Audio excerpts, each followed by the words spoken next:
Think about this for a moment. Sometimes in a room full of people talking, while everyone is getting carried away by emotions, there's that one person. They don't shout. They don't create drama. They just listen, and then say one sentence. And suddenly, the energy in the room changes. That's the person I want to talk about today. The one who seems dangerously smart. Not because they know everything, but because their clarity, calm, and ruthless honesty cut through the noise. And let me tell you this, that's not some magic gift they were born with. It's something you can learn. In this video, we're going to walk through 12 ruthless Stoic lessons that will make you dangerously smart. These lessons are not here to sugarcoat anything. Some of them will hurt. Some of them will offend your ego. But that's exactly why they'll help you. So take a deep breath and ask yourself honestly, do I actually want to be smarter or just look smarter? If your answer is yes, let's begin. Lesson 1, stop bending reality. See things as they are. At the heart of Stoicism lies this idea. Reality, even when it's uncomfortable, is your friend. Being smart is not first about knowing more than everyone else. Being smart means you stop lying to yourself. What do most of us do? When we face a situation we don't like, we twist the story. They didn't really mean it like that. This relationship isn't that bad. I'm not happy in my job, but it's okay, I guess. The Stoic mind says, seeing things as they are is more valuable than feeling comfortable. A person who is brutally honest with themselves is dangerously smart because they see their own weaknesses. They use their mistakes instead of hiding them. And because they don't lie to themselves, it's harder for others to lie to them. Ask yourself, is there an area in my life where I've been avoiding the full truth? A relationship, your job, your health, your finances? Facing reality hurts. But in the long run, the one who sees reality clearly is the one who wins. Lesson 2. No one owes you anything. Here's a hard but clean sentence. Life doesn't owe you anything. Not happiness, not fairness, not understanding, not even the respect you think you deserve. When you first hear this, you might think, that's harsh. But think about it. When you constantly expect things from life, from people, from the system, what happens? Constant disappointment, constant resentment, constant. Why did this happen to me? The Stoic perspective is, no one owes me anything, but I owe myself a response. This mindset makes you dangerously smart because you step out of the victim role. Instead of, why are they doing this to me? You start asking, what am I going to do now? You stop scattering blame and start gathering power. In relationships, at work, in family life. As your expectations drop, your capacity for calm, clear thinking rises. And truly smart people don't move from emotional dependency, they move from clarity. Lesson 3. Your feelings are signals, not proof. I feel this way, so it must be true. That might be one of the biggest traps of our time. Stoics would say, emotion is not the enemy, but it's also not the judge. What makes you dangerously smart is learning this distinction. Emotion is a signal. Reality is something that can exist without your feelings. For example, I feel like nobody loves me. That's a feeling. It might not be true. I feel like a failure. That's a feeling. But maybe you're just in a difficult phase. A smart person asks, what am I feeling right now? Is this a fact or just data? You don't need to suppress emotions. A Stoic doesn't bury feelings. They name them and refuse to let them drive the car. You can make a promise to yourself today. From now on, I'll use my emotions not as final verdicts, but as information. Even that shift alone will upgrade the way your mind works. Lesson 4. Most people don't think, they just react. This one is truly ruthless. Look around you, on social media, in your friend group, at work. Most people are not actually thinking. What are they doing? Reacting from emotion, defending the first idea that popped into their head, mirroring whatever the majority believes. The Stoic mind looks at the crowd and asks, just because most people are doing it, does that automatically make it right? What makes you dangerously smart is choosing to move not at the speed of the crowd, but at the weight of truth. Less trending, more true. Less everyone else does it. More, why do I do it? Next time, when everyone is running in the same direction, pause for 3 seconds. Ask, why do I think this? Is this belief really mine? Or was it just uploaded into me? That little pause is what lifts you above average. Lesson 5. Obsessing over what you can't control makes you dumb. Stoics have a famous distinction. What I can control, what I cannot control. Think about it. What eats up your mental energy lately? The economy, exchange rates, what people say about you, mistakes you made, the unfair things people did to you. How much of that is actually under your control? Most of it is not. But what does your mind do? It chews on those things for hours. That's like dumping your brain's RAM into the trash. A dangerously smart person separates the situation and asks, is this under my control? If the answer is no, they stop giving it mental screen time. If the answer is yes, they start planning action. Being smart isn't just about IQ. It's about sending your energy to the right place. Try this exercise. Write down 5 things weighing on your mind. Mark each as C for control or NC for not in your control. Then decide to spend less mental time on the NC list. Do that consistently, and you'll instantly put space between yourself and the average. Lesson 6. If you can't tolerate discomfort, you'll end up a slave. This is going to sound harsh, but let's go there. The person who runs from every discomfort, quits at every difficulty, and falls apart at every criticism may look smart from the outside, but on the inside, they are fragile, and the fragile are easy to control. The Stoic stance toward pain is not my enemy. It can be a teacher that makes me stronger. A dangerously smart person understands. Discomfort is not harm. Struggle is not a wrong path. Experiencing pain does not equal being weak. Ask yourself, what kind of discomfort have I been running from for years?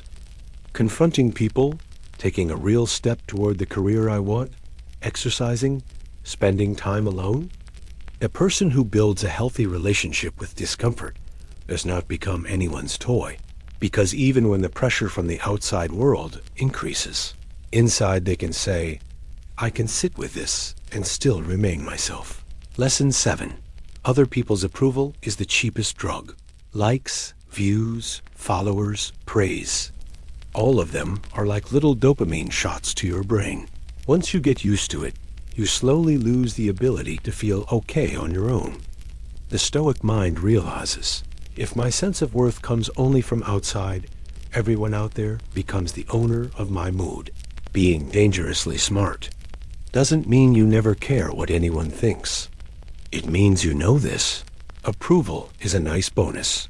Approval is not the foundation of your identity. Ask yourself honestly, how afraid am I of someone disapproving of me? Does the fear of criticism stop me from saying what I actually think? Make a small decision today. On at least one topic, I will express my truth, even if it risks disapproval. The sense of inner freedom that gives you sharpens your intelligence, because your thoughts are no longer filtered through what will they think. Lesson 8. Your fragile ego is your blind spot. Ego itself isn't entirely bad. It keeps you standing up. But a fragile ego goes straight into defense mode at any criticism. It never asks, could they be right about something? It treats every piece of feedback as an attack. The Stoic mind translates criticism like this. This might hurt, but is there something valuable in here for me? A dangerously smart person doesn't collapse when they see their own mistakes, because they don't define themselves only by their successes. Here's a hard question for you. When someone criticizes me, Is my first reflex to listen or to defend? If your reflex is to defend, that's exactly where your intelligence hits a wall. Try bringing this sentence into your life. Painful feedback is my free growth report. It's not easy to hear, but in the long run, it elevates you. Lesson 9. Playing the victim doesn't make you look smart. It makes you look powerless. We all do this sometimes. Look what they did to me. They don't understand me. Why does this always happen to me? A lot of these complaints might be completely justified, but here's the problem. When you repeat that story over and over again, you're sending this message to your brain. I have no control. I have no power. I'm just a victim of what happens. The ruthless Stoic shift is, okay, this happened to me, but what am I going to do now? A dangerously smart person rewrites the story like this. This happened. I responded like this. And now my next step is this. Take a look. Are there complaints in your life that you keep repeating? Take one of them and add this at the end. And here's what I'm doing about it. Even that small tweak shifts your mind from past-focused to future-focused. Lesson 10. Without mental discipline, information is just noise. Yes, we live in the information age, but we also live in the noise age. Hundreds of videos, thousands of reels, podcasts, books, tweets. If your mind is undisciplined, all of that becomes mental junk food. A dangerously smart person consciously chooses what they want to learn. They revisit the same concepts over and over again. They take at least one idea and test it in real life. This was the advantage of the Stoics. Instead of reading thousands of books, they applied a handful of core ideas for a lifetime. Ask yourself, is the content I'm consuming actually changing me, or just entertaining my brain? If you want an idea to truly help you, write it down, reflect on it, and try it at least once in your real life. A disciplined mind means less information, more transformation. And that's where intelligence shines. Lesson 11. If you don't take death seriously, you'll waste your time. The Stoics didn't avoid thinking about death. They deliberately reminded themselves. They used the phrase Memento Mori. Remember that you will die. It's not some dark obsession. It's a tool for clarity. A dangerously smart person understands. My time is limited, so what I get upset about and what I invest in matters. Think about the past week. How many hours did you give to people who don't deserve that much power over you? How many hours went into pointless drama? How much energy did you waste fighting battles that won't matter in a year? Remembering death is not about being gloomy. It's about not wasting your life on nonsense. Ask yourself, if my time is limited, what actually matters today? The person who asks that every single day makes sharper, smarter, more selective decisions. Lesson 12. Your biggest battle is with your own story. The most dangerous lies are not the ones people tell you. The most dangerous lies are the ones you tell yourself. This is just who I am. I can't change. I'll always end up alone. I'm hard to love. I'm just not a disciplined person. The Stoic mind doesn't treat these sentences as sacred. It asks, is this really me, or just a role I've played so long that I started believing it? A dangerously smart person creates distance, even from their own story. They learn to look at themselves from the outside. Here's a small but powerful exercise. On a piece of paper, write down 3 sentences you repeat about yourself. Under each one, ask, where did I learn this? Is this absolutely true? What is a more realistic but empowering version? For example, old story, I'm always late. New story, I have a habit of being late, but I'm now taking conscious steps to change that. These may look like small changes, but they update the operating system of your mind. And that's where real intelligence begins to glow. Now, take a deep breath. In this video, we walked through 12 ruthless Stoic lessons that can make you dangerously smart. Refusing to bend reality. accepting that no one owes you anything, treating feelings as signals, not proof, stepping out of the blind flow of the crowd, letting go of what you can't control, building a healthy relationship with discomfort, breaking your addiction to approval, opening your ego to criticism, dropping the victim narrative, turning information into discipline, remembering death and taking time seriously. And most importantly, being bold enough to question even your own story. Here's my invitation to you. Don't just leave this video with a nice feeling. Pick one lesson you're actually going to apply. Before you click away, you can write this in the comments. The lesson I'm applying today is #yourwords. That way, you're not just a viewer, you become someone who acts. And remember, being dangerously smart isn't about crushing other people. It's about finally stopping the self-deception inside you. On this path, you don't have to harden your heart to sharpen your mind. A calm, clear, conscious mind is the greatest power you can have. If you want more Stoic content like this, you can tell me with one simple sentence. Keep going. I want these lessons. And maybe in the next video, we'll turn each of these 12 lessons into its own deep dive episode. Now, one last time, repeat this to yourself. I'm not afraid of seeing the truth. I can choose my response. And every day, I am becoming a little more dangerously smart.